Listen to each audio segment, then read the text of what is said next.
Earlier this year, we got two new Galaxy devices, the Galaxy S6 and the S6 Edge. Now, 6 months later, we're looking at another pair of devices that are very similar, the Galaxy S6 Edge Plus, and this guy, the Galaxy Note 5.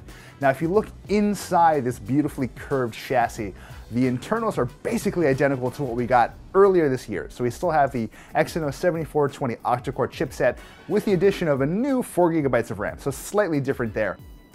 As you would expect from a spec sheet of this caliber, things run incredibly smoothly. Samsung's TouchWiz interface is definitely less offensive than it has been in years past, but it is also going to drag things down just a hair. The OnePlus 2 maybe isn't quite as powerful on paper, but running through that seems a bit smoother than what we're looking at here on the Note 5. Now, the differences between the Note 5 and the S6 Edge Plus are pretty minimal, and they really boil down to this. For the Note 5, the curve is built into the back of the phone, not the front. So in the end, we've actually got a slimmer, sleeker, and altogether more comfortable Note 5 to hold on to. It's probably the most comfortable a Galaxy Note has ever been, and Samsung really deserves some credit for taking a giant formula and squeezing it into something so comfortable.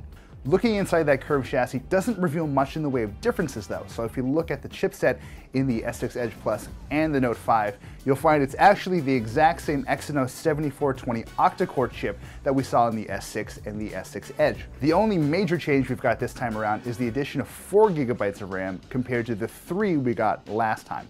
So altogether, it runs a fair bit smoother, especially when you're jumping in and out of running applications. Really though, the big draw of the Note 5 is, as always, the S Pen, which has been redesigned to be a little lighter this year and has a clicky tip that you'll use to unlock it and pull it out of the Note 5. Software-wise, we're looking at very similar features to what we've seen in previous Notes. So we've got S Note, for example, an application that lets you jot down notes and save doodles for future use, but we also have a few additional features that might make the Note 5 something special for you. There's Action Memo, which basically acts as quick post-it notes that you can store in a widget and display.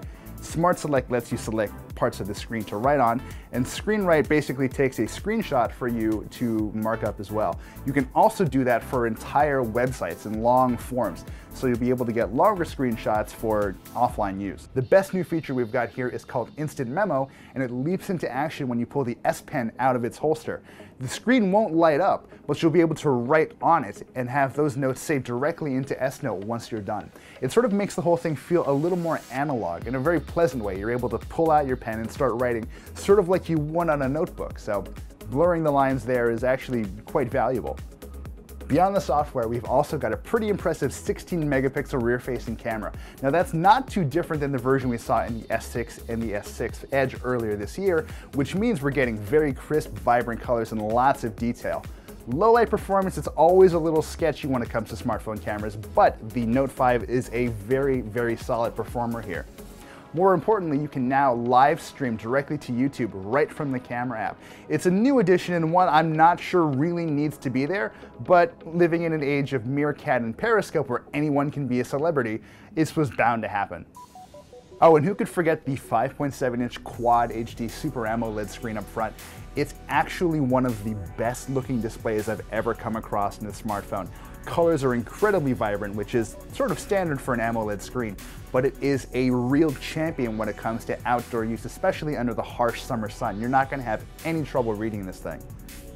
Now, it's pretty clear that we've got a strong contender on our hands. Between the horsepower we're getting and the first-rate design, the Note 5 is an absolutely fantastic device, unless you like to download lots of things.